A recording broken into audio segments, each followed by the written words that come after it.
Assalamualaikum warahmatullahi wabarakatuh. Alhamdulillah kita berjumpa lagi di Rumah Kreatif. Semoga kita selalu dalam lindungan Allah SWT, dan semoga sehat selalu terus ya sahabat-sahabat. Oke teman-teman AKD yang saya hormati, dimana saya akan memperlihatkan atau ini memanfaatkan kerudung yang tidak terpakai daripada mubazir, saya tidak dipakai, jadi kita manfaatkan biar bermanfaat ya. Jadi mari, ini mau kejadian apa, ikutin terus di Rumah Kreatif sampai selesai. Ini rencana yang saya ambil adalah gambar bunganya, mengambilnya dengan solder ya.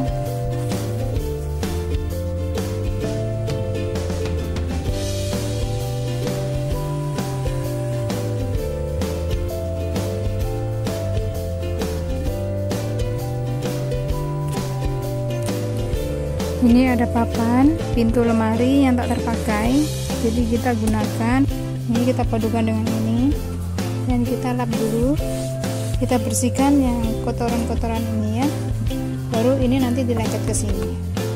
Nah kalau sudah, kita solasi pinggir-pinggirnya ya, kita pinggir-pinggirnya kasih solasi, baru dilem, ini dilem sama lem kayu, lem fok namanya. Oke.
bermanfaat, kita manfaatkan yang ada dalam lingkungan kita menjadi hiasan yang bagus untuk dipasang. Oke, ini semoga bermanfaat. Saya akhiri. Wassalamualaikum warahmatullahi wabarakatuh.